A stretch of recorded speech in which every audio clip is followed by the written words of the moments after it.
नमस्कार विद्यार्थी मित्रांनो, मी प्रशांत मधुकर खेडकर. आज आपण बघणार आहोत चलनवाढ हा घटक. बघा, चलनवाढ बघण्याआधी सर्वात प्रथम आपण बघणार आहोत चलनवाढीस कारणीभूत ठरणारा जो पतनिर्मिती हा घटक आहे किंवा पतनिर्मिती ही संकल्पना म्हणजे काय ते आपण बघणार आहोत. त्याच्यासाठी आपण एक उदाहरण बघूयात मित्रांनो. त्या उदाहरणावरून तुम्हाला कळेल की ॲक्च्युली पतनिर्मिती म्हणजे काय. बघा, ए ही एक व्यक्ती होती. या व्यक्तीने बी व्यक्तीकडून किंवा बी या दुकानदाराकडून 50,000 रुपयांचा मोबाईल खरेदी केला. बघा, म्हणजे सुरुवातीला बाजारात किती रुपये उपलब्ध होते? 50,000. मग बी या व्यक्तीने काय केलं? ते पैसे SBI बँकेत ठेवले. SBI बँकेने या 50,000 रुपयामधले 10,000 रुपये स्वतःजवळ ठेवले व सी व डी या व्यक्तींना प्रत्येकी 20,000 रुपये कर्ज दिलं. सीने हे 20,000 रुपये शेती कामासाठी वापरले, तर डीने या 20,000 रुपयात छोटा व्यवसाय सुरू केला. मग आता समजून घ्या मित्रांनो, मार्केटमध्ये सुरुवातीला किती रुपये होते? 50,000 रुपये. या 50,000 रुपयात एक मोबाईल आला, 20,000 रुपयाची शेती म्हणजे शेतीसाठी खर्च करण्यात आले, तसेच 20,000 रुपये छोट्या व्यवसायासाठी उपलब्ध झालेले आहेत. म्हणजे बँकेने 50,000 रुपयाच्या ठेवीतून पैसे उभे केले व ठेवी सध्या काय आहेत? त्यासुद्धा सुरक्षित आहेत. बँकेच्या या पैसे निर्माण करण्याच्या पद्धतीचंच काय म्हटलं जातं मित्रांनो? पतनिर्मिती म्हटल्या जातं. म्हणजेच काय मित्रांनो? बँका बाजारात प्रत्यक्ष चलनापेक्षा जास्तीचा पैसा निर्माण करतात. यासच काय म्हणतायत? पतनिर्मिती म्हणता येईल. समजलं मित्रांनो पतनिर्मिती म्हणजे काय? आता आपण बघूयात की पतनिर्मिती कशा पद्धतीने होऊ शकते किंवा कोणत्या ठेवींपासून बँकेतील पतनिर्मिती करता येऊ शकते. आता जर तो पैसा व्यक्तीच्या स्वतःजवळ असेल किंवा स्वतःजवळ जर व्यक्तीच्या नोटा किंवा नाणी असतील, तर त्यापासून पतनिर्मिती ही शक्य नाही. मग मित्रांनो प्रश्न येऊ शकतो की स्वतःजवळ जर नोटा व नाणी असतील तर त्यापासून पतनिर्मिती होऊ शकते का? तर स्वतःजवळील नोटांपासून किंवा नाण्यांपासून पतनिर्मिती शक्य नाही. आता बँकेमध्ये 3 प्रकारच्या ठेवी असतात मित्रांनो. एक म्हणजे चालू ठेवी, ज्या करंट अकाउंटमध्ये ठेवल्या जातात. यापासून पतनिर्मिती नगण्य स्वरूपात किंवा होतच नाही असं म्हटलं तरी योग्य ठरेल, कारण चालू ठेवीमधील पैसा हा कोणत्याही क्षणी काढून घेतला जाऊ शकतो. म्हणजेच जो काही ठेवीदार आहे तो कधीही हे पैसे काढू शकतो, त्यामुळे त्यापासून पतनिर्मिती नगण्य प्रमाणात होते. बचत ठेवीपासून पतनिर्मिती अल्प प्रमाणात शक्य आहे मित्रांनो, कारण बचत ठेवी ज्या असतात त्याच्यावर त्या खात्यातून पैसे काढण्यावर काही स्वरूपात बंधनं असतात, त्यामुळे त्यापासून पतनिर्मिती अल्प प्रमाणात का होईना शक्य असते. आता मुदत ठेवी या विशिष्ट मुदतीसाठी खात्यामध्ये ठेवलेल्या असतात, त्यामुळे यापासून पतनिर्मिती मोठ्या प्रमाणात शक्य आहे मित्रांनो. समजलं मित्रांनो कोणत्या बँकेतील म्हणजे बँकेतील कोणत्या प्रकारच्या ठेवींपासून किती प्रमाणात पतनिर्मिती होऊ शकते. ठीक आहे मित्रांनो. मग आता आपण पतनिर्मिती पाहिलं, मात्र देशातील पतनिर्मितीची क्षमता किती ही जर मोजायची असेल तर ती पूर्णतः कशावर अवलंबून आहे? देशातील पैशाच्या साठ्यावर. आता देशातील पैसा कसा मोजला जातो किंवा पैशाचा साठा कसा मोजला जातो? तर तो मोजला जातो M1, M2, M3 व M0 या 4 संज्ञांद्वारे. मग आता या 4 संज्ञा म्हणजे काय? तर या 4 संज्ञा म्हणजे देशातील विविध प्रकारच्या पैशांचा साठा. आता तो कसा तो बघूयात. आता M0 ज्याला आपण म्हणतो संचित पैसा. मग या संचित पैशात कशाचा समावेश होतो? तर सगळ्यात पहिले रिझर्व्ह बँकेतील बँकांच्या ठेवी, म्हणजे बँकांनी ज्या काही ठेवी रिझर्व्ह बँकेत ठेवलेल्या आहे त्याचा समावेश होतो M0मध्ये. आता याच्यामध्ये CRRचाही समावेश होतो, कॅश रिझर्व्ह रेशो. बँका स्वतःजवळील ठेवींपैकी काही हिस्सा RBIमध्ये ठेवतात, तो म्हणजे CRR. त्यानंतर लोकांजवळील चलनाचाही समावेश M0मध्ये होतो. त्याचबरोबर रिझर्व्ह बँकेतील ज्या इतर ठेवी आहेत यांचाही समावेश M0मध्ये होतो. मग आता बघूयात की हा जो M0 आहे तो प्रत्यक्ष पैसा आहे. समजते मित्रांनो, कारण तो लोकांजवळील चलन किंवा RBI जवळील CRR आहे, त्यामुळे हा जो पैसा आहे तो प्रत्यक्ष पैसा आहे व प्रत्यक्ष पैसा असल्यामुळे त्याची खर्च करण्याची क्षमता सर्वाधिक असते किंवा त्याची तरलता कशी असते? सर्वाधिक असते. या पैशाला उच्च श्रमतेचा पैसा असंही म्हटलं जातं, कारण पैशाच्या पुरवठ्यात वाढ करण्याची जी क्षमता असते ती संचित पैशाची सर्वाधिक असते किंवा M0ची सर्वाधिक असते, त्यामुळे याला काय म्हणतात मित्रांनो? उच्च श्रमतेचा पैसा. आता आपण बघूयात M1 म्हणजे काय. M1ला संकुचित पैसा किंवा नॅरो मनी म्हटलं जातं. आता याच्यामध्ये कशाचा समावेश होतो? M1मध्ये समावेश होतो लोकांजवळील चलनाचा. आपण बघितलं M0मध्येही लोकांजवळ चलन येत होतं. त्याचबरोबर बँकेतील करंट अकाउंटमध्ये ज्या ठेवी ठेवलेल्या आहेत त्यांचाही समावेश M1मध्ये होतो आणि रिझर्व्ह बँकेतील इतर ठेवींचा M1मध्ये समावेश होतो. बघा मित्रांनो, 3 घटकांचा समावेश M1मध्ये होतो आहे. एक म्हणजे लोकांजवळील चलन, बँकेतील मागणी ठेवी व रिझर्व्ह बँकेतील इतर ठेवी. समजलं आहे मित्रांनो. आता बघा खाली एक ओळ दिलेली बघा की M1चे पैशात रूपांतर करणे सोपे असते. आता बघा बरोबर आहे का, बँकेमधल्या मागणी ठेवी ज्या आहेत त्या आपण कधीही काढून घेऊ शकतो, म्हणजेच त्याचं पैशामध्ये रूपांतर करणं कसं आहे मित्रांनो, सहज शक्य आहे. त्याच्याचबरोबर लोकांजवळील जे चलन आहे तेही आपण लगेच कन्वर्ट करून घेऊ शकतो. समजलं मित्रांनो. आता आपण बघूयात तिसरं म्हणजेच M2. M2 म्हणजे काय मित्रांनो, तर M2मध्ये समाविष्ट होतो M1चा, त्याच्याचबरोबर 1 वर्षापेक्षा कमी मुदतीच्या मुदत ठेवी आणि बँकेने विकलेल्या चालू ठेवींचे पैसे. म्हणजेच बँकांना जे काही चालू ठेवींपासून पैसे मिळत आहेत ते पैसे. म्हणजे M2मध्ये कशा समावेश होतो मित्रांनो, M1 1 वर्षापेक्षा कमी मुदतीच्या ठेवी, त्याचबरोबर बँकांनी विकलेल्या चालू ठेवीचे पैसे. आता पुढचा घटक आहे मित्रांनो M3 किंवा ज्याला आपण म्हणतो विस्तृत पैसा किंवा सर्वाधिक ब्रॉड मनी. याच्यामध्ये समावेश होतो मित्रांनो M2चा 1 वर्षापेक्षा जास्ती मुदतीच्या ठेवी आणि बँकांची मुदत व मागणी कर्ज. म्हणजे करंट अकाउंटमधून कुणी घेतलेलं कर्ज किंवा मुदतीचं कर्ज यांचा सर्वांचा समावेश होतो विस्तृत पैशामध्ये. समजलं मित्रांनो. देशाच्या पैशाचा साठा मोजण्याच्या 4 विविध संज्ञा. ठीक आहे. आता आपण बघूयात जो काही पैसा आहे त्याच्यावर कोणाचं किती नियंत्रण आहे. बघा, जर पैसा RBIमध्ये असेल आणि नोटा छपाई चालू असेल, म्हणजे RBIमधील ठेवी व नोटा छपाई या सर्व कोणाच्या नियंत्रणात आहे मित्रांनो, RBIच्या नियंत्रणात आहे. आता लोकांजवळ म्हणजे तुमच्या खिशात जर पैसा आहे तर त्याच्यावर कोणाचं नियंत्रण आहे, सर्वस्वी तुमचं नियंत्रण असतं मित्रांनो. लोकांच्या जवळील किंवा जनतेजवळील चलनावर संपूर्ण नियंत्रण हे त्या व्यक्तीचं असतं, RBI किंवा बँकेचं नाही. म्हणजे आता उद्या जर तुमच्याकडे पैसा आलेला असेल तर RBI तो पैसा कंट्रोल करू शकत नाही किंवा कोणती बँक कंट्रोल करू शकत नाही की तुम्ही तो पैसा खर्च कसा करायचा किंवा कुठं करायचा. हा सर्वस्वी अधिकार कोणाचा असतो मित्रांनो, जनतेचा. आता पुढचं बघूयात की पैशाचा पुरवठा.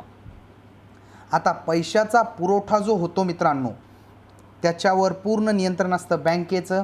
कारण बघा, बँकेमधून कोणाला कर्ज किती द्यायचं किंवा किती टक्के व्याजदराने द्यायचं हे पूर्णतः कोण ठरवतं मित्रांनो, बँक. त्यामुळं पतनिर्मितीद्वारे जे काही बँक नियंत्रण करतं ते असतं प्रत्यक्ष स्वरूपाचं नियंत्रण मित्रांनो. त्याच्यानंतर आता पैशाच्या पुरवठ्यावर जे अप्रत्यक्ष नियंत्रण आहे ते असतं कोणाचं, RBIचं. आता RBI कशा प्रकारे नियंत्रण करतं बघा मित्रांनो, RBI नियंत्रण करतं स्टॅच्युटरी लिक्विडिटी रेशोच्या माध्यमातून, रेपो व्यवहारांद्वारे किंवा रिव्हर्स रेपो व्यवहारांद्वारे. मग प्रश्न असा येऊ शकतो मित्रांनो की RBIमधील ठेवी व नोटा छपाई यावर कोणाचं नियंत्रण आहे, RBIचं नियंत्रण आहे. लोकांच्या जवळील चलनावर कोणाचं नियंत्रण आहे, केवळ त्या व्यक्तीचं किंवा जनतेचं नियंत्रण आहे, RBI किंवा बँकेचं नियंत्रण नाही. त्याच्यानंतर प्रश्न येऊ शकतो मित्रांनो की पैशाच्या पुरवठ्यावर प्रत्यक्ष नियंत्रण कोणाचं आहे, तर प्रत्यक्ष नियंत्रण कोणाचं आहे मित्रांनो, बँकेचं. व पैशाच्या पुरवठ्यावर अप्रत्यक्ष नियंत्रण कोणाचं असतं, RBIचं. समजलं मित्रांनो. आता आपण बघूयात जो आपला टॉपिक आहे तो टॉपिकवर आपण प्रत्यक्षात आता येऊयात. तो म्हणजे चलनवाढ म्हणजे काय. मार्केटमधील किंवा बाजारातील पैशाच्या पुरवठ्यात झालेली वाढ म्हणजेच काय, चलनवाढ. आता बघा, मार्केटमध्ये पैशांचा पुरवठा याच्यामध्ये जर वाढ झाली तर त्याला आपण चलनवाढ म्हणतो. आणि चलनवाढीला एक आपण शब्द सामान्यतः आपल्या वापरात येतो तो म्हणजे आहे महागाई. मग आता चलनवाढ होती म्हणजे काय होतं, याच्या नावाप्रमाणे चलनात वाढ होती का, तर हो, चलनात वाढ होती. म्हणजेच काय होतं, बाजारामध्ये चलन वाढतं. चलन वाढतं म्हणजे जनतेकडचा पैसा वाढतो. पण मित्रांनो आता इथं समजून घ्या, मी इथं आता दाखवलेलं आहे की बाजारात चलन वाढतं, मात्र दुसरा एक मुद्दा लिहिला आहे की चलनाची किंमत काय होती आहे, कमी होती. म्हणजे काय मित्रांनो, तुम्ही जर 2018ला एखादा पेन 20 रुपयाला घेत होते, आता जर लोकांकडील पैसा वाढला आहे म्हणजेच काय झालेलं आहे, त्या पेनची किंमतही वाढली असणार, सुरुवातीला तुम्हाला तो पेन भेटत होता 20 रुपयांना, आज तो पेन तुम्हाला जर 30 रुपयांना भेटत असेल तर काय झालेलं आहे मित्रांनो, बाजारातील चलन वाढलं पण चलनाची किंमत काय झाली आहे, कमी झाली आहे. म्हणजे ज्या पेनसाठी तुम्हाला पूर्वी 20 रुपये मोजावं लागत होते, आता त्या पेनसाठी तुम्हाला किती रुपये मोजावं लागत आहेत, 30 रुपये. म्हणजेच काय झालं आहे, चलनाची किंमत काय झालेली आहे, कमी झाली आहे. समजलं आहे मित्रांनो. आता आणखी एक उदाहरण बघूयात आपण की 2018ला एक शेंगदाणा तेलाचा भाव 120 रुपये लिटर होता, मात्र आज जर 150 रुपये लिटर जर शेंगदाणा तेल भेटत आहे. म्हणजेच काय होत आहे मित्रांनो की आपल्याला मिळणारी वस्तू तेवढीच आहे, मात्र जास्त चलन द्यावे लागते. म्हणजे चलनाची किंमत काय झाली आहे, आता कमी झाली आहे. वस्तू तेवढ्याच भेटणार पण चलन जास्ती द्यावं लागणार. बघा आता चलनवाढीचेही 4 प्रकार आहेत मित्रांनो. रांगणारी चलनवाढ, चालणारी चलनवाढ, पळणारी चलनवाढ व बेसुमार चलनवाढ. बघा आता चलनवाढ जर 0 ते 3% दरम्यान असेल, म्हणजेच काय, मागच्या वर्षी तुमच्याकडं 100 रुपयाचं एखादी वस्तूचं किंमत 100 रुपये होती, यावर्षी जर ती किंमत 103 रुपये झाली तर चलनवाढ किती टक्के झाली आहे मित्रांनो, 3%. समजतं आहे. मग त्या चलनवाढीला काय म्हणतात, रांगणारी चलनवाढ. म्हणजे वार्षिक जर 0 ते 3% चलनवाढ असेल तर ती कोणती चलनवाढ आहे, रांगणारी. जर का चलनवाढीचा दर वार्षिक 3 ते 10% असेल तर त्याला म्हणतात चालणारी चलनवाढ. जर चलनवाढीचा दर 10 ते 20% असेल तर त्याला म्हणतात पळणारी चलनवाढ. आणि जर चलनवाढ 20%पेक्षा जास्ती असेल तर त्याला म्हणतात बेसुमार चलनवाढ. बघा मित्रांनो, प्रश्न असा येतो यावर की अर्थव्यवस्थेला पूरक असणारी चलनवाढ कोणती, तर ती आहे चालणारी चलनवाढ. चालणाऱ्या चलनवाढीचा अर्थव्यवस्थेला फायदा होतो मित्रांनो. कसा फायदा होतो, तर 3 ते 10% चलनवाढीमुळे जास्तीत जास्त जे काय चलनवाढ झालेली आहे 3 ते 10%, त्यामुळं लोकांकडील पैसा वाढतो. लोकांकडील पैसा वाढल्यामुळं लोक त्याची गुंतवणूक करतात, उद्योग वाढतात. उद्योग वाढल्यामुळे रोजगार निर्मिती होते व रोजगार निर्मिती झाल्यामुळे अर्थव्यवस्थेला चालना मिळते मित्रांनो. त्यामुळे प्रश्न जर आला की अर्थव्यवस्थेला पूरक चलनवाढ कोणती, तर ती आहे चालणारी चलनवाढ. समजले मित्रांनो. आपण आता बघूयात की मागणी व पुरवठा आधारित चलनवाढीच्या ज्या आणखी 2 संकल्पना आहेत त्या संकल्पना कोणत्या. त्यामध्ये सगळ्यात पहिली संकल्पना आहे मित्रांनो मागणी ताणजन्य चलनवाढ. आता ज्या नावावरून तुम्हाला कळत असेल मागणी ताणजन्य चलनवाढ म्हणजे काय. बघा, एखाद्या वस्तूच्या मागणीत जर वाढ झाली आणि त्यामुळे जर चलनवाढ निर्माण होत असेल तर त्याला म्हणतात मागणी ताणजन्य चलनवाढ. आता कसं, बघा तुम्ही बऱ्याच वेळेस बघितलं असेल की कांद्याची जर मागणी वाढली बाजारात, कांद्याची मागणी वाढली की त्याची किंमत आपोआप काय होते मित्रांनो, वाढते. म्हणजेच काय, कांद्याची मागणी वाढली की त्याच्या किमतीवर परिणाम होतो, म्हणजेच काय, महागाई निर्माण होते. बघा, लॅपटॉपची मागणी वाढली की बरोबर त्याची किंमत वाढते. मोबाईलची मागणी वाढली की त्याची किंमत वाढते. समजतंय मित्रांनो. म्हणजे जर वस्तूच्या किमतीमध्ये जो काही वाढ होते ती जर का मागणीच्या वाढीमुळे होत असेल तर त्याला काय म्हणतात, मागणी ताणजन्य चलनवाढ. समजलं मित्रांनो. आता आपण बघूयात खर्च दाबजन्य चलनवाढ, जी दुसरी संकल्पना आहे. म्हणजे काय मित्रांनो, पहिल्या याच्यात आपण बघितलं मागणी वाढल्यामुळं किमती वाढत होत्या. इथे काय होतं, वस्तूच्या उत्पादन खर्चामध्ये वाढ होते व त्यामुळे जी चलनवाढ निर्माण होते किंवा महागाई निर्माण होते त्याला म्हणतात खर्च दाबजन्य चलनवाढ. समजतंय मित्रांनो. खर्च दाबजन्य चलनवाढ काय आहे, जर का कच्च्या मालाच्या किमतीत वाढ झाली तर वस्तूच्या किमतीत ऑटोमॅटिक जी काही वाढ होते ती वाढ म्हणजे कोणती, खर्च दाबजन्य चलनवाढ. आता समजून घ्या मित्रांनो, मोबाईलच्या बॅटरीची जर किंमत वाढली तर ऑटोमॅटिकली मोबाईलची किंमत वाढणार. त्याचबरोबर पेट्रोलचे दर वाढले की आपण बघितलं आहे आपोआप सर्व वस्तूंचे भाव वाढतात. का, कारण हे जे वाहतुकीचा खर्च वाढला की प्रत्येक व्यापारी त्याचं जे काही भाव आहे किंवा जो काही खर्च झाला आहे तो त्या वस्तूच्या उत्पादन खर्चात जोडून आपल्याला विकतो. त्यामुळे ऑटोमॅटिक काय होते मित्रांनो, खर्च दाबजन्य चलनवाढ निर्माण होते. समजलं मित्रांनो की एखाद्या वस्तूच्या उत्पादन खर्चात वाढ झाल्यामुळे जी चलनवाढ होते तिला म्हणतात खर्च दाबजन्य चलनवाढ. आता बघूयात आपण चलनवाढीची मागणी ताणजन्य कारणं कोणती आहेत. आपण जे पहिला संकल्पना पाहिली होती मागणी ताणजन्य चलनवाढ, त्याची कारणं कोणती आहेत? सगळ्यात पहिलं कारण आहे शासकीय खर्चात वाढ. आता तुम्हाला प्रश्न पडला असेल की शासकीय खर्चात वाढ झाल्यामुळे मागणी कशी वाढते? बघा मित्रांनो, शासनाने जर मनरेगासारख्या योजनांवर खर्च केला, आता उदाहरण तुम्ही व्यवस्थित समजून घ्या मित्रांनो, एकदम सिंपल उदाहरण मी सांगतोय तुम्हाला. बघा, शासनाने जर का मनरेगासारख्या योजना सुरू केल्या व जनतेमध्ये पैसा जर पोहोचवला, बघा आता शासनाने जर काम उपलब्ध करून दिलं तर जनतेला पैसा मिळणार व जनतेला पैसा मिळाला मित्रांनो की आपोआप काय होणार, जनतेकडे पैसा आला म्हणजेच कारागिरांना पैसा मिळाला आहे मनरेगामधून, तर ते लगेच गव्हाची खरेदी करणार, अन्नधान्याची खरेदी करणार किंवा इतर वस्तूंची खरेदी करणार. मग आपोआप वस्तूंच्या मागणी काय होत आहेत, वाढत आहेत. आणि वस्तूंच्या मागणी वाढल्या की काय होतं, मागणी ताणजन्य चलनवाढ. समजलं मित्रांनो, शासकीय खर्चात वाढ झाल्यावर कशी मागणी ताणजन्य चलनवाढ निर्माण होती आहे. ठीक आहे. त्याच्यानंतर दुसरा मुद्दा आहे तो तुटीचा अर्थ भरणा. आता हाही शासनाद्वारे जर तुटीचा अर्थ भरणा किंवा तुटीचा अर्थसंकल्प मांडला गेला तर शासनाद्वारे खूप सारा पैसा बाजारात ओतल्या जातो. बाजारात ओतल्या जातो म्हणजे शासन हा पैसा बाजारात उपलब्ध करून देतं जनतेसाठी व जनतेसाठी हा पैसा उपलब्ध झाला की जनतेच्या हातात पैसा आला की जनतेकडून विविध वस्तूंची मागणी केली जाते. विविध वस्तूंची मागणी केली की मागणी ताणजन्य चलनवाढ निर्माण होणार. समजतंय मित्रांनो. त्याच्याचबरोबर मागणी ताणजन्य चलनवाढीचं आणखी एक कारण आहे मित्रांनो, ते म्हणजे RBIचं स्वस्त पैशाचं धोरण. आता स्वस्त पैशाचं धोरण म्हणजे काय, तर RBI काय करतं, जे काही कर्ज देतं आहे इतर बँकांना ते स्वस्त करतं. आता RBIने जर इतर बँकांना स्वस्त कर्ज दिलं तर इतर बँकासुद्धा जनतेला स्वस्त दराने कर्ज देतात आणि स्वस्त दराने कर्ज उपलब्ध झालं की जनता जास्तीत जास्त कर्ज घेईल व त्या कर्जातून विविध वस्तूंची काय करणार आहे, मागणी, व विविध वस्तूंची मागणी वाढली की मागणी ताणजन्य चलनवाढ निर्माण होऊ शकते. त्याचबरोबर काळा पैसा हेही मागणी ताणजन्य चलनवाढ निर्माण होण्याचं कारण आहे. कारण काळ्या पैशामुळं बाजारामधील पैशांचा हिशोब राहत नाही व मागणी वस्तूंची किती प्रमाणात व कोणत्या कालावधीत होणार आहे याचीही कोणतीही नोंद नसल्यामुळे काळ्या पैशामुळे ही मागणी ताणजन्य चलनवाढ निर्माण होते. त्यानंतर मागणी ताणजन्य चलनवाढीचं आणखी एक कारण आहे ते म्हणजे परकीय गुंतवणूक.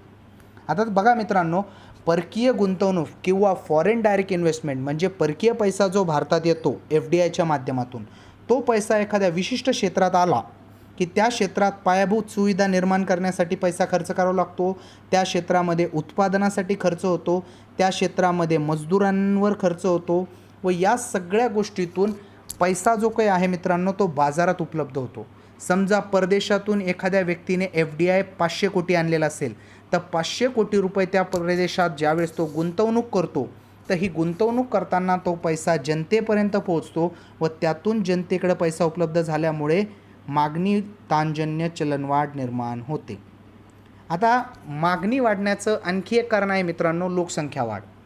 आता बघा, काही ज्या बेसिक गोष्टी आहेत, घरांच्या किमती वाढणे, मोटरसायकलच्या किमती वाढणे, या लोकसंख्या वाढीवर जास्तीत जास्त प्रमाणात अवलंबून आहेत. कारण लोकसंख्या वाढ झाली की या गोष्टींची मागणी आपोआप वाढते व मागणी ताणजन्य चलनवाढ निर्माण होते. त्याच्यानंतर मागणी ताणजन्य चलनवाढीचं आणखी एक कारण आहे मित्रांनो, हंगाम किंवा ऋतू. बघा, आता पावसाळा सीझन सुरू झालेला आहे मित्रांनो.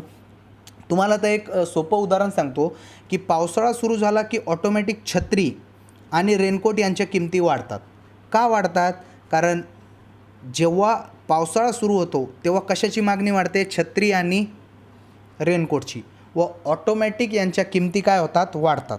म्हणजे समजलं का, मागणी वाढली की त्यांच्या किमती वाढल्या व मागणी ताणजन्य चलनवाढ निर्माण होते. त्याचबरोबर सध्याच्या परिस्थितीत तुम्हाला एक उदाहरण सांगतो मित्रांनो. बघा, यापूर्वी तुम्ही कधी मास्क आणि सॅनिटायझर हे नाव ऐकलेलं नसेल मित्रांनो, किंवा काही जणांनी ऐकलेलं असू शकेल. पण सध्याच्या परिस्थितीत कोरोनामुळं सॅनिटायझर व मास्कच्या किमती या मोठ्या प्रमाणात वाढलेल्या आहे मित्रांनो. विविध कंपन्या या सॅनिटायझर आणि मास्कच्या निर्मितीत उतरल्या आहेत. कशामुळं उतरल्या? कारण एक विशिष्ट जे काय परिस्थिती निर्माण झाली कोरोनाची, त्यामुळे या मास्कच्या किमती जे 10 रुपयाला मास्क भेटायचे ते 50 रुपयाला भेटतात. म्हणजेच काय झालं, या मास्कची आणि सॅनिटायझरची मागणी वाढली व ही मागणी वाढल्यामुळे मागणी ताणजन्य चलनवाढ निर्माण झाली मित्रांनो. समजलं मित्रांनो. आता यापेक्षा सोपं उदाहरण तुमच्यासमोर कोणतंही असू शकत नाही, कारण हे उदाहरण तुम्ही स्वतः जगतायत मित्रांनो सध्या. आता बघा मित्रांनो, चलनवाढीची खर्चदाबजन्य कारणं कोणती आहेत? आता उत्पादन खर्च वाढल्यामुळे जी काही चलनवाढ निर्माण होते ती म्हणजेच कोणती? आपली खर्चदाबजन्य चलनवाढ. आता बघा मित्रांनो, कच्च्या तेलाच्या किमतीत वाढ झाली, कच्च्या मालाच्या किमतीत वाढ झाली, तर बरोबर काय होणार आहे मित्रांनो? त्या जी काही वस्तू आहे तिची अंतिम किंमत वाढणार, म्हणजेच त्या वस्तूची खर्च वाढल्यामुळे त्याची जी काही चलनवाढ होते ती म्हणजे कोणती? खर्चदाबजन्य चलनवाढ. त्याच्याचबरोबर नैसर्गिक आपत्तीमुळे काही वेळेस एखादी वस्तू उपलब्ध होत नाही. आता बघा मित्रांनो, समजून घ्यायचं असेल तर एखाद्या वर्षी आंब्याचं पीक कमी येतं नैसर्गिक आपत्तीमुळे व त्यामुळे आंब्यांच्या किमती वाढतात. मग हे काय झालं? नैसर्गिक आपत्तीमुळं त्याच्यावर जास्ती खर्च करावा लागतो व त्याच्यामुळं काय होतं? चलनवाढ होते. आता अपुरे तंत्रज्ञान. आपल्याकडे बघा, शेतीसाठी पुरेसं तंत्रज्ञान नसल्यामुळे शेतीची जी काही कामं करायची आहेत त्याच्यामध्ये आपल्याला जास्तीत जास्त खर्च करावा लागतो व त्याच्यामुळे त्या उत्पादन जे येणारे शेतीतून त्याच्या किमती वाढतात व त्यामुळे खर्चदाबजन्य चलनवाढ निर्माण होते. आपल्याकडे बघा, वाहतुकीच्या व्यवस्था नसल्यामुळे तसेच पायाभूत सुविधांची कमतरता असल्यामुळेही बऱ्याच वेळेस जे काही वस्तू आहेत त्यांचे किमती वाढतात व खर्चदाबजन्य चलनवाढ निर्माण होते. बघा, एखाद्या वस्तूची जर साठेबाजी केली, समजा कांद्याची कुणी साठेबाजी केली, तर आपोआप कांद्याचा भाव वाढतो व कांद्याचा भाव वाढला की खर्चदाबजन्य चलनवाढ निर्माण होते. समजतंय मित्रांनो? उद्योगातील घसारा हेही खर्चदाबजन्य चलनवाढीचे एक कारण आहे की उद्योगामध्ये जर का यंत्रांचा जर का घसारा होत असेल तर त्याच्यामुळे ऑटोमॅटिक किंवा आपोआप काय होतं? वस्तूचं उत्पादन कमी होतं किंवा वस्तू निर्मितीला जास्ती खर्च लागतो व वस्तू निर्मितीला जास्ती खर्च लागला की काय होतं मित्रांनो? खर्चदाबजन्य चलनवाढ. आता आपण बघूया चलनवाढीचे अर्थव्यवस्थेवर काय काय परिणाम होतात. आपण मागच बघितलं होतं बघा मित्रांनो, 3 ते 10% म्हणजेच चालणारी चलनवाढ ही अर्थव्यवस्थेस कशी असते? फायदेशीर. आता फायदेशीर कशी असते ते बघूयात की या 3 ते 10% चलनवाढीमुळे वस्तूंच्या मागणीमध्ये वाढ होते, उत्पादन व गुंतवणूक यांना चालना मिळते व रोजगार निर्मिती होते. आता मागणी कशी वाढणार मित्रांनो? 3 ते 10% चलनवाढीमुळे लोकांकडील पैसा वाढतो व ते पैसा वाढला की त्यातून उत्पादन वाढते, गुंतवणूक वाढते व त्या गुंतवणुकीमध्ये अनेक लोकांना रोजगार मिळतो व अशा प्रकारे अर्थव्यवस्थेला काय होते? चालना वाढते. आता किमती वाढल्यामुळे एक लॉस होतो मित्रांनो की जी काही जनतेची बचत होत होती ती बचत मात्र कमी होते. कारण बघा, तुमचा जर पगार 20,000 आहे आणि तुम्हाला 15,000 रुपये खर्च येत होता, 5,000 रुपये बचत होत होती. मात्र जर का चलनवाढ झाली आणि तुम्हाला आता घर खर्च चालवण्यासाठी 18,000 रुपये खर्च करावं लागत आहे, म्हणजे काय झालं? तुमची पूर्वीची 5,000 रुपये बचत होत होती, आता ती कितींवर आली? 2,000वर आली. म्हणजेच काय झालं? किमती वाढल्या की बचतीत काय होते? घट होते. कर वसुलीत वाढ होते. आता कर वसुलीत वाढ कशा प्रकारे होती बघूया मित्रांनो. जनतेकडं ज्यावेळेस पैसा वाढतो, आता तुमचं जर उत्पन्न वाढलं, समजतंय मित्रांनो, तुमचं उत्पन्न पहिले होतं 3 लाख रुपये, म्हणजे तुम्हाला कर कितीवर लागत होता? आयकर 50,000वर.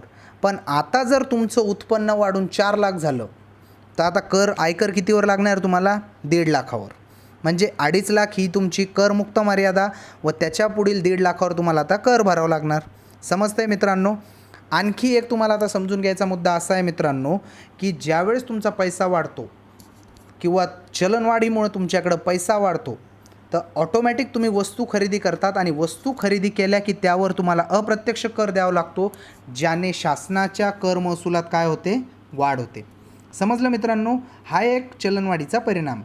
आता चलनवाढीचा कर्जदारांवर काय परिणाम होतो मित्रांनो? लक्षपूर्वक ऐकून घ्या. चलनवाढीच्या परिणामांवर अनेक वेळेस प्रश्न आलेले आहे, संकल्पनात्मक प्रश्न आहे.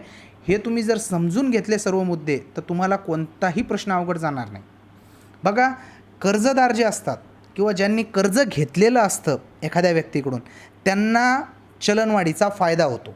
आता फायदा कसा होतो? ज्यावेळेस त्यांनी 1 लाखाचं कर्ज घेतलेलं होतं, समजा 1 लाखाचं कर्ज घेतलं होतं, त्यावेळेस त्यांना घेताना 1 लाखाचं मूल्य खूप जास्ती होतं, पण ते परत देताना त्याचं मूल्य काय झालं आहे मित्रांनो? कमी झालं आहे.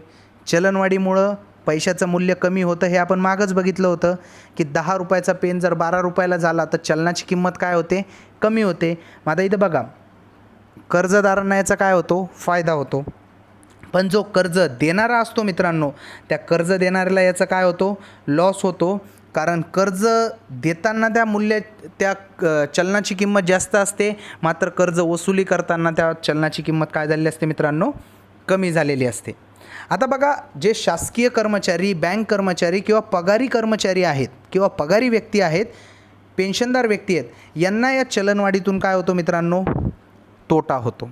आता तोटा का होतो बघा, ज्या वेगाने चलनवाढ होते त्या वेगाने सरकारी कर्मचारी किंवा पगारी व्यक्तींचे पगार वाढत नाही किंवा पेन्शनदाराचं पेन्शन वाढत नाहीत. मग जर पेन्शन आणि पगार वाढत नसेल तर त्यांना चलनवाढीचा काय होतो मित्रांनो, तोटा होतो. यावर प्रश्न येऊ शकतो, लक्षात ठेवा. त्यानंतर जे मजूर आहेत, ज्यांना दिवसाला काम केलं तर मजुरी मिळते, त्यांनाही या गोष्टीचा काय होतो, तोटा होतो. मात्र स्वयंरोजगारीत स्वतःचा बिझनेस असणारा जर एखादा व्यक्ती असेल किंवा स्वतःचा व्यवसाय करणारा एखादा व्यक्ती असेल तर त्याला चलनवाढीतून तोटाही होत नाही आणि चलनवाढीतून फायदाही होत नाही. आता कसं बघा, त्याला खरेदी करताना वस्तूचे जास्ती पैसे द्यावे लागतात व ज्यावेळेस तो त्या वस्तूची विक्री करेल त्यावेळेसही त्याला जास्ती पैसे प्राप्त होतात त्या वाढलेल्या किमती एवढे. त्यामुळे स्वयंरोजगारीत व्यक्तीला किंवा बिझनेस करणाऱ्या व्यक्तीला चलनवाढीचा फायदाही होत नाही आणि तोटाही होत नाही. मित्रांनो, समजले तुम्हाला चलनवाढीचे परिणाम? मित्रांनो, हा मुद्दा काळजीपूर्वक पुन्हा पुन्हा ऐका. यावर प्रश्न येतात, 100% यावर प्रश्न येतात. आता चलनवाढीवर वेगवेगळे कोणकोणते उपाय आहेत आपण ते बघूयात मित्रांनो. चलनवाढीवरील उपाय.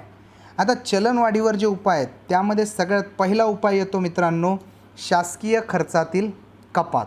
शासकीय खर्चात कपात केली मित्रांनो की आपोआप काय होणार आहे, चलनवाढीवर नियंत्रण प्राप्त होणार आहे.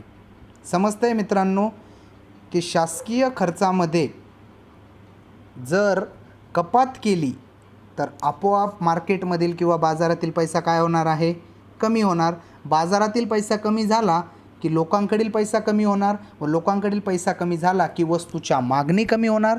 वस्तूच्या मागणी कमी झाल्या की चलनवाढ आपोआप नियंत्रणात येते. बघा, दुसरी गोष्ट आहे, तुटीचा अर्थभरणा नियंत्रित केला तर पुन्हा तीच परिस्थिती, बाजारातील पैसा कमी होणार व चलनवाढीवर नियंत्रण प्राप्त होणार. परकीय गुंतवणुकीच्या बाबतीतही तेच. त्यानंतर आता पुढचं आहे RBIद्वारे महाग पैशाचं धोरण. महाग पैशाचं धोरण म्हणजेच RBI कर्ज महाग करते. आता RBIने जर कर्ज महाग केले तर आपोआप लोक कर्ज घेणं बंद करतात बँकांमधून व बँकांमधून लोकांनी कर्ज कमी घेतले की बाजारामधील पैसा कमी होतो. बाजारातील पैसा कमी झाला की लोकांचा खर्च कमी होतो. लोकांचा खर्च कमी झाला की चलनवाढीवर नियंत्रण प्राप्त होते. आता आणखी एक मुद्दा आहे मित्रांनो चलनवाढीवर नियंत्रणाचा, तो म्हणजे शासकीय कर्जरोख्यांची विक्री करणे. आता शासकीय कर्जरोख्यांची विक्री केली, शासन या कर्जरोख्यांची बाजारात विक्री करते RBIच्या द्वारे. RBI हे शासकीय कर्जरोखे विकतं व बाजारात जो काही पैसा आहे तो काढून स्वतःजवळ घेतं. मग RBIने जर बाजारातून पैसा स्वतःजवळ काढून घेतला कर्जरोखे जनतेमध्ये विकून किंवा बँकांमध्ये विकून, तर आपोआप काय होतं आहे मित्रांनो, बाजारातला पैसा कोणाकडे जातो आहे, RBIकडं. बाजारातील पैसा जर RBIकडं गेला तर बाजारातील पैसा काय झाला, कमी झाला. बाजारातील किंवा अर्थव्यवस्थेतील पैसा कमी झाला. अर्थव्यवस्थेचा पैसा जर कमी झाला तर आपोआप मागणी कमी होतात. मागणी कमी झाल्या की बरोबर चलनवाढीवर नियंत्रण प्राप्त होतं. आता पतनिर्मिती प्रत्यक्ष नियंत्रण असतं बँकांचं, अप्रत्यक्ष नियंत्रण असतं RBIचं. पतनिर्मिती नियंत्रित केली की चलनवाढ नियंत्रित होते. साठेबाजीला आळा घातला तरीही चलनवाढ नियंत्रित होते. साठेबाजीला आळा घातला की कांद्याचा काळा बाजार होत नाही किंवा कांद्यांचा भाववाढ होत नाही. कोणत्याही वस्तूची साठेबाजी जर टाळता आली तर त्या वस्तूमुळे होणारी किंमत वाढ ही टाळता येते. त्याच्यानंतर बघा, जीवनावश्यक वस्तूंची जर यादी अद्ययावत ठेवली व जीवनावश्यक वस्तू कायदा जर व्यवस्थितरित्या अंमलबजावणी झाली तर चलनवाढीवर नियंत्रण प्राप्त करता येते. त्याच्यानंतर पेट्रोल, डिझेल व गॅसच्या किमती जर नियंत्रणात किंवा नियमित असतील तरीही चलनवाढ नियंत्रण करता येते. कारण पेट्रोल डिझेलच्या किमती वाढल्या तर प्रत्येक वस्तूच्या उत्पादन खर्चामध्ये वाढ होते, त्याच्या वाहतूक खर्चात वाढ होते व चलनवाढ निर्माण होते. त्यामुळे पेट्रोल, डिझेल व गॅसच्या किमती नियंत्रणात असतील तर चलनवाढ नियंत्रित करता येते. मित्रांनो, हे सर्व मुद्दे व्यवस्थित समजून घ्या चलनवाढीवरील उपायांची. पुन्हा ऐकून घ्या एक वेळेस, याचा तुम्हाला नक्कीच फायदा होईल. आता चलनवाढीचा निर्देशांक बघा मित्रांनो, चलनवाढ मोजण्यासाठी अनेक निर्देशांक कार्यान्वित करण्यात आलेले आहेत. त्यापैकी सगळ्यात पहिला आहे होलसेल प्राईज इंडेक्स. काय नाव आहे मित्रांनो? Wholesale price index. याला शॉर्टमध्ये WPI किंवा घाऊक किंमत निर्देशांक असेही म्हणतात. होलसेल प्राईज इंडेक्स किंवा घाऊक किंमत निर्देशांक. बघा, याची मोजणी कोण करतं? याची मोजणी व प्रकाशित करणारी संस्था आहे आर्थिक सल्लागार विभाग, वाणिज्य व उद्योग मंत्रालय, भारत सरकार. म्हणजेच वाणिज्य व उद्योग मंत्रालयाचा जो आर्थिक सल्लागार विभाग आहे तो WPIची मोजणी करतो व त्याचे प्रकाशन करतो. मग आता WPIची मोजणीला सुरुवात कधी झाली याचा तुम्हाला प्रश्न येऊ शकतो मित्रांनो. WPIची मोजणीला सुरुवात झाली होती 1942 साली आणि 1947 सालापासून जी काही ही WPIची मोजणी आहे ती नियमित झालेली. मग प्रश्न जर असा आला मित्रांनो की WPIची मोजणी कधी झाली, मोजणी सुरुवात कधी झाली तर 1942 आणि नियमित मोजणी सुरुवात कधी झाली तर 1947 साली. ठीक आहे. आता बघा, WPI मोजणीसाठी आधारभूत वर्ष आहे 2011-12. किती आहे? 2011-12. आणि हे 2011-12 हे मोजणीचं जे काय आधारभूत वर्ष आहे ते सौमित्र चौधरी समितीच्या शिफारसीवर निश्चित करण्यात आलेलं आहे. मित्रांनो, STI मुख्य परीक्षेला 2 वेळेस हा प्रश्न आलेला आहे मित्रांनो की जे काय म्हणजे WPI मोजणीचं आधारभूत वर्ष आहे ते कोणत्या समितीच्या शिफारसीवर निश्चित करण्यात आलेलं आहे, तर ते आहे सौमित्र चौधरी समिती. समजलं मित्रांनो? आधारभूत वर्ष निश्चित केलं होतं सौमित्र चौधरी समितीने. यापूर्वीचं WPI मोजणीचं आधारभूत वर्ष होतं 2004-05 व ते निश्चित केलं होतं अभिजित सेन गुप्ता समितीने. बघा, 2011-12 वर्ष निश्चित केलं आहे सौमित्र चौधरी समितीने आणि 2004-05 हे जे यापूर्वीचं आधारभूत वर्ष होतं ते निश्चित केलं होतं अभिजित सेन गुप्ता समितीने. समजलं मित्रांनो? मग आता WPI म्हणजे काय आपण समजून घेऊयात. WPI म्हणजे बघा, अर्थव्यवस्थेतील ज्या काही वस्तू जनतेच्या उपयोगात येतात किंवा जनता वापरते अशा वस्तू बाजूला काढल्या जातात. या वस्तूंचं एक आधारभूत वर्षाच्या किमती विचारात घेतल्या जातात व या वस्तूंच्या किमतीत भविष्यात एखाद्या वर्षी झालेली जी काही वाढ आहे ती वाढ म्हणजेच काय? Wholesale price index. आता बघा, WPI काढण्यासाठी किती वस्तू विचारात घेतल्या जातात? किती? एकूण 697 वस्तू. मित्रांनो, यावर प्रश्न येऊ शकतो की WPI काढण्यासाठी किती वस्तू विचारात घेतल्या जातात? किती वस्तू आहेत? 697. आणि या 697 वस्तूंचे एकूण किती नमुने विचारात घेतले जातात? 8331. तुम्हाला प्रश्न पडला असेल मित्रांनो की वस्तू तर फक्त 697 आहेत, मग हे नमुने काय आहेत? आता मला एक सांगा मित्रांनो, तुम्हाला जर एखादी वस्तू सांगितली मी साबण, तर साबणीचं फक्त एकच साबण येते का मार्केटला? नाही ना. साबणीचे कितीतरी म्हणजे जवळपास 10 ते 12 ब्रँड तर आपण अशी नावं सांगू शकतो. मग हे सर्व नमुने कॅल्क्युलेट केले जातात, हे सर्व नमुने विचारात घेतले जातात. त्याचप्रमाणे विविध उत्पादनांचे अनेक नमुने बाजारात उपलब्ध असतात. साबणीचे झाले, त्यानंतर तुमच्या आटा, गहू, तांदूळ याचेही अनेक प्रकार बाजारात उपलब्ध असतात. 50 रुपयाचा तांदूळ असतो, 56 रुपयाचा तांदूळ असतो. या सर्व अशा विविध वस्तूंचे एकूण किती नमुने विचारात घेतले जातात? 8331 नमुने. बघा, यावर्षी जो काही आधारभूत वर्षात बदल झालेली आहे 2017ला, ते आधारभूत वर्ष किती निश्चित केलेलं आहे? 2011-12. ठीक आहे. यापूर्वीचं आधारभूत वर्ष होतं 2004-05. तर 2004-05ला WPI काढण्यासाठी 676 वस्तू विचारात घेतल्या जात. किती वस्तू? 676. मग आता किती वस्तू आहेत? 697. मग या वस्तू घेताना यापूर्वीच्या 148 वस्तू ज्या होतात त्या काढून टाकण्यात आलेल्या आहेत व नव्याने 199 वस्तू समाविष्ट करण्यात आलेल्या आहेत मित्रांनो. समजतंय? मग आता WPI काढण्यासाठी कोणत्या गोष्टीचा वापर केला? तो जॉमेट्रिक मीनचा वापर केला. तो भूमितीय मध्य याला म्हणतात. जॉमेट्रिक मीन किंवा भूमितीय मध्य मित्रांनो, राज्य सेवा मुख्य व PSI STI असिस्टंट मुख्य परीक्षांना या घटकावर प्रश्न येऊ शकतो की चलनवाढीचा निर्देशांक काढण्यासाठी किंवा WPI मोजणीसाठी कोणत्या गोष्टीचा आधार घेतला जातो? तो म्हणजे काय? जॉमेट्रिक मीनचा वापर केला जातो. समजतंय मित्रांनो? आता आपण बघूयात की हे ज्या 697 वस्तू व 8331 नमुने आहेत त्यांचं वर्गीकरण कसं केलेलं आहे, त्यांना किती भार दिलेला आहे या मोजणीमध्ये, तो आपण बघूयात. तर आता सगळ्यात पहिले एकूण वस्तूंना भार दिलेला आहे बघा 100. 2004-05च्या आधारभूत वर्षातही तो 100 भारच होता. 2004-05ला किती वस्तू विचारात घेतल्या याच्या मित्रांनो? 676. मी तुम्हाला यापूर्वीच सांगितलं होतं. आणि एकूण आता 2011-12 या आधारभूत वर्षानुसार किती वस्तूंना म्हणजे किती वस्तू विचारात घेतल्या जातात? 697 वस्तू बघा. आणि नमुने किती आहेत? 5482. 2004-05ला विचारात घेतले यायचे. 2011-12ला विचारात घेतल्या जातात 8331 नमुने. आता या एकूण 697 ज्या वस्तू आहेत त्याच्यापैकी प्राथमिक ज्या वस्तू आहेत म्हणजेच अन्न धान्य वगैरे ज्या आपल्या प्राथमिक वापरातल्या वस्तू आहेत मित्रांनो, त्यांना भार दिला जातो 22.62%. मित्रांनो यावर प्रश्न येतो, तुम्ही हायलाईट करून घ्या डोक्यामध्ये व कुठेतरी नोट करून ठेवा की प्राथमिक वस्तूंना देण्यात येणारा भार किती आहे? 22.62%. ठीक आहे. आणि म्हणजे आता आपण बघूयात या प्राथमिक वस्तूंची संख्या किती आहे. 697 पैकी 117 वस्तू या प्राथमिक वस्तू गटात मोडतात व एकूण नमुने किती आहेत? 983. समजतंय मित्रांनो? भार किती दिला आहे? 22.62. वस्तू किती आहेत? 117. नमुने किती? 983. समजलं आहे मित्रांनो पूर्ण? हे झालं आपलं फक्त कशाचं? प्राथमिक वस्तूंचं. आता दुसरा गट पाडलेला आहे मित्रांनो इंधन आणि ऊर्जा, म्हणजेच काय? Fuel and power. बघा फ्युएल अँड पॉवरला भार दिला जातो मित्रांनो 2011-12च्या आधारभूत वर्षानुसार 13.15%. किती भार दिला आहे मित्रांनो?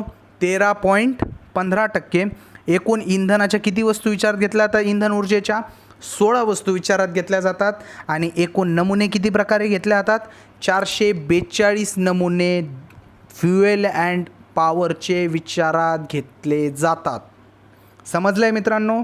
त्यानंतर तिसरा गट येतो बघा मित्रांनो, तो म्हणजे उत्पादित वस्तू गट. या उत्पादित वस्तू गटाला सर्वाधिक 64.23% भारांक दिला जातो WPI काढताना. ठीक आहे.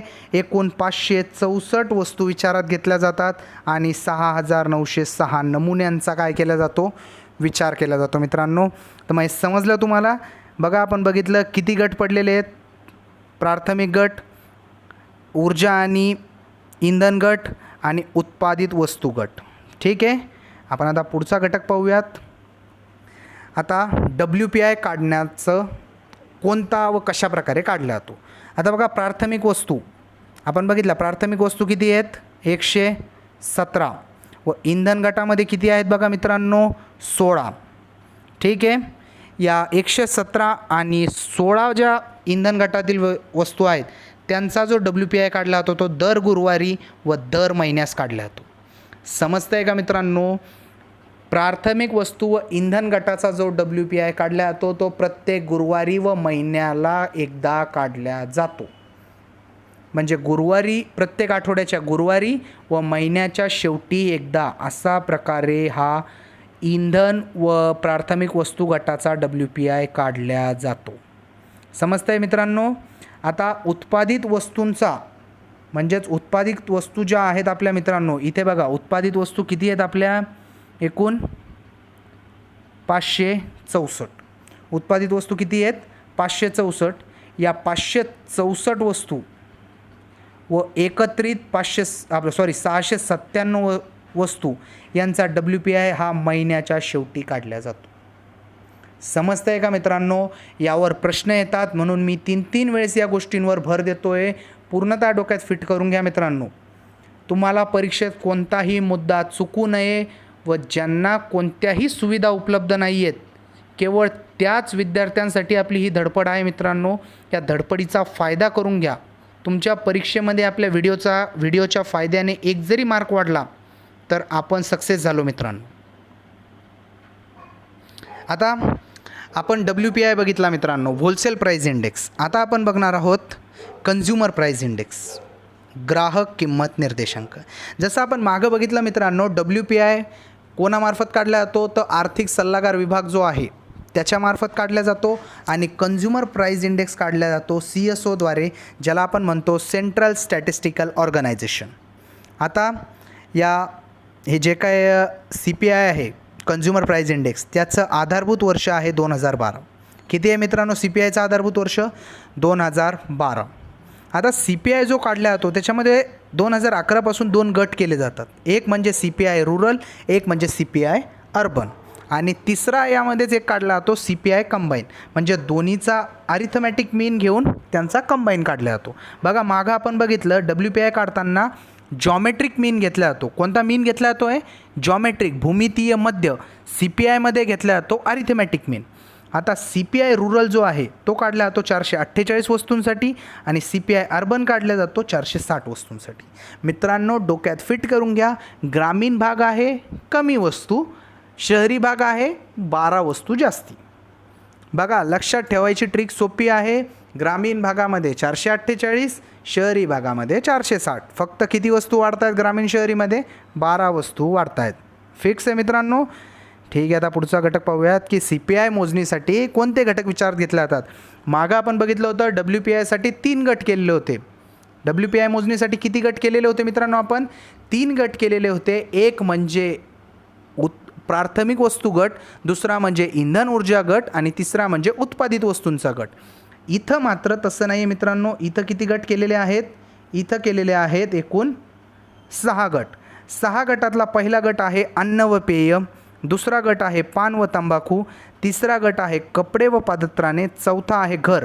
मात्र घर या घटक जो आहे तो CPI अर्बनसाठी विचारात घेतला, तो CPI रुरलसाठी नाही. मित्रांनो समजून घ्या की जर प्रश्न आला की CPI अर्बन काढण्यासाठी कोणते घटक विचारात घेतले जातात आणि CPI रुरलसाठी, तर CPI रुरल काढताना तुम्हाला घर हा घटक त्यातून वगळावा लागणार. आता कसं आहे बघा मित्रांनो, की घर हा घटक जो आहे तो जास्तीत जास्त इफेक्ट देतो शहरी भागामध्ये किंवा नागरी भागामध्ये. कारण नागरी भागामध्ये घर या घटकावर जास्ती पैसे खर्च करावे लागतात ग्रामीण भागाच्या तुलनेत. ठीक आहे. त्याच्यानंतर 5वा घटक आहे इंधन ऊर्जा, आणि बाकीच्या इतर काही घटक आहेत जे कशात ॲड केलेले आहेत मित्रांनो? इतर घटक या गटात. समजलं CPI मोजणीचे 6चे 6 घटक. त्यानंतर आता 2 प्रकार येतात मित्रांनो, हेडलाईन इन्फ्लेशन आणि कोर लाईन इन्फ्लेशन किंवा कोर इन्फ्लेशन. मग आता हेडलाईन इन्फ्लेशन याच्यावर प्रश्न आलेले आहेत. या हेडलाईन इन्फ्लेशनला बघा काय आहे हेडलाईन इन्फ्लेशन ते सगळ्यात पहिले बघूयात. यावर प्रश्न येतो, या प्रश्नासाठी तुम्हाला तयार राहावं लागणार आहे. ठीक आहे. बघा जर मोजणी करताना सर्व वस्तू आणि घटकांचा विचार करून महागाई दर किंवा प्राईस इंडेक्स काढला तर त्याला काय म्हणतात? Headline inflation. म्हणजे ज्या काही 697 वस्तू WPIच्या बाबतीत आणि CPIच्या बाबतीत एकूण 460 वस्तू, नागरी भागाच्या बाबतीत 448 वस्तू, ग्रामीण भागाच्या बाबतीत विचारात घेऊन जर इन्फ्लेशन दर किंवा महागाई दर काढला तर त्याला काय म्हणणार? Headline inflation. समजतं आहे मित्रांनो हेडलाईन इन्फ्लेशन म्हणजे? मग आता WPI हेडलाईन इन्फ्लेशनसाठी किती वस्तू? 697. CPI हेडलाईनसाठी 448 ग्रामीण, 460 शहरी. समजलं मित्रांनो. आता कोर लाईन इन्फ्लेशन म्हणजे काय?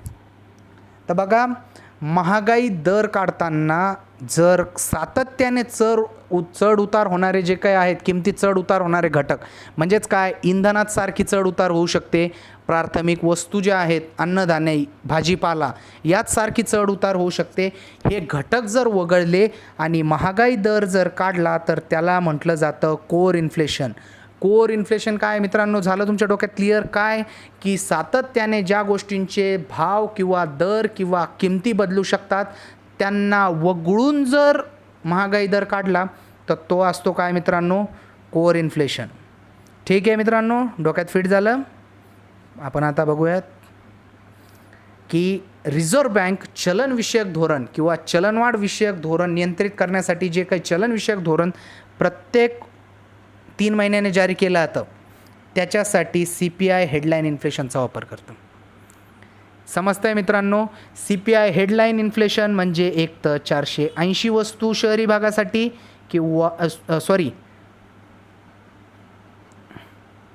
460 वस्तू शहरी भागासाठी व 448 वस्तू ग्रामीण भागासाठी विचारात घेऊन जर महागाई दर ठरवतं त्या दराचा RBI काय करतं, वापर करतं. म्हणजेच काय, CPI हेडलाईन इन्फ्लेशनचा वापर RBI करते. आता CPI वेगवेगळ्या इंडस्ट्रीयल वर्करसाठी, ॲग्रिकल्चर रुरलसाठी काढला, तो रुरल एम्प्लॉईजसाठी वगैरे तो आपण बघूयात. जर का औद्योगिक कामगारांसाठी CPI काढला जातो तो म्हणजेच काय, CPI इंडस्ट्रीयल वर्कर म्हणजेच consumer price index for industrial worker. आता प्रश्न याच्यावर आलेला आहे मित्रांनो की याची सुरुवात कधी झाली. तर याची सुरुवात झाली होती स्वातंत्र्याच्या 1 वर्ष आधी म्हणजे 1946 साली. प्रश्न असा येऊ शकतो मित्रांनो की याची मोजणी कोण करतं. राज्यसेवा, STI, त्यानंतर UPSCलाही यावर अनेक वेळेस प्रश्न आलेले आहेत मित्रांनो. त्यामुळं हे तोंडपाठ करून किंवा कुठेतरी नोट करून ठेवावं की याची मोजणी कोण करतं आहे मित्रांनो. श्रम ब्युरो, केंद्रीय कामगार व रोजगार मंत्रालयाच्या अंतर्गत असणारा हा विभाग आहे श्रम ब्युरो. मोजणी कोण करतं आहे, श्रम ब्युरो. मित्रांनो समजायला सोपं आहे की जिथं श्रमाचं काम आहे म्हणजे उद्योगांमध्ये श्रम करावं लागतात त्याच्यामुळे त्याची मोजणी कोण करतं, श्रम ब्युरो. राहील लक्षात. आता बघा याची मोजणी करण्यासाठी आधारभूत वर्ष आहे 2011. आपण CPI मोजणीसाठी आधारभूत वर्ष पाहिलं होतं ते आहे 2012. पण CPI इंडस्ट्रीयल वर्कर मोजणीसाठी आधारभूत वर्ष काय आहे, 2011. राहील मित्रांनो लक्षात. 2011 हे आधारभूत वर्ष आहे CPI इंडस्ट्रीयल वर्करच्या मोजणीसाठी. आणि यांच्या मोजणीसाठी एकूण किती वस्तू विचारात घेतल्या जात आहेत, 260 वस्तू. किती वस्तू, 260. राहील लक्षात. आता याचा वापर होतो औद्योगिक कामगारांचा महागाई भत्ता ठरवण्यासाठी. ठीक आहे मित्रांनो. आता आपण बघूयात CPI ॲग्रिकल्चरल वर्कर. याची मोजणीची सुरुवात झाली होती बघा कृषी मजुरांसाठी किंवा शेती मजुरांसाठी जो काय CPI काढला होता त्याची सुरुवात झाली होती 1964 साली. यांचा आधारभूत वर्ष आहे मित्रांनो 1986-87. आता इथेही मजूर आहेत म्हणजे श्रम येणार, त्यामुळे त्याची पण मोजणी कोण करतं, आपलं श्रम ब्युरो करतं. ठीक आहे. आणि शेतमजुरांच्या मजुरीचा दर जो निश्चित केला जातो तो या CPIच्या आधारे केला जातो मित्रांनो. ठीक आहे. आता आपण बघूयात जे काही ग्रामीण भागात इतर मजूर आहेत शेतमजुरांव्यतिरिक्त जे मजूर आहेत त्यांच्यासाठी जो CPI काढला तो बघूयात. त्याचीही सुरुवात झाली होती 1964 साली. आधारभूत वर्ष आहे किती, 1986-87. बघा याचा वापर केला तो ग्रामीण मजुरांच्या मजुरीचा दर ठरवण्यासाठी. इथंही रुरल लेबर श्रम करतात म्हणून त्यांची माहिती कोण कलेक्ट करतं, श्रम ब्युरो. इथं 180 वस्तूंचा विचार केला जातो.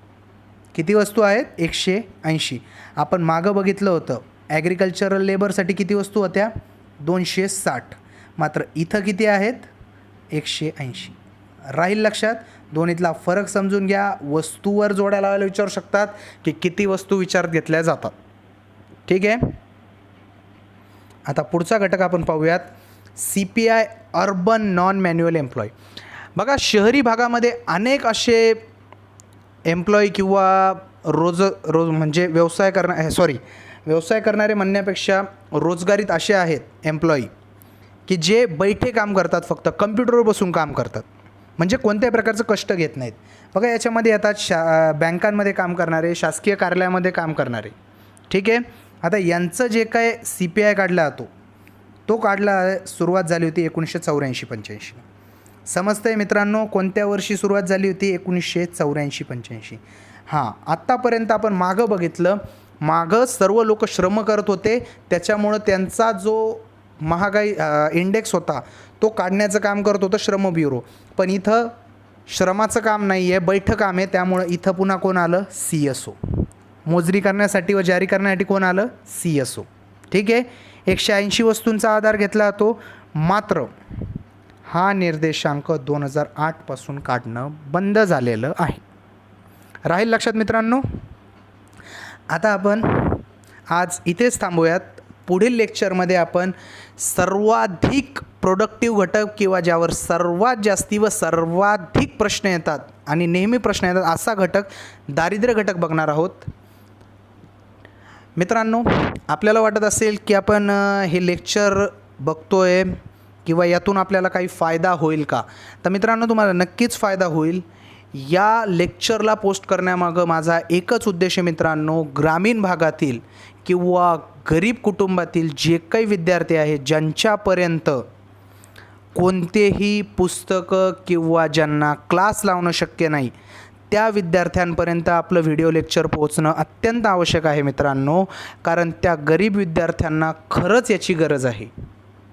आणि उद्या ज्या वेळेस त्यांना याचा 1-2 मार्कासाठी का होईना जर फायदा झाला, तर आपण नक्कीच या सर्व घडामोडीत यशस्वी झालो असं आपल्याला म्हणता येईल मित्रांनो. आज आपण इथंच थांबूयात. सर्वांनी हा व्हिडिओ आपल्या मित्रांना वगैरे शेअर करा. आपल्या टेलिग्राम चॅनलवर तुम्हाला काही या व्हिडिओबाबत सजेशन असतील तर मला नक्की कळवा मित्रांनो. ठीक आहे, आज आपण इथेच थांबूयात. धन्यवाद.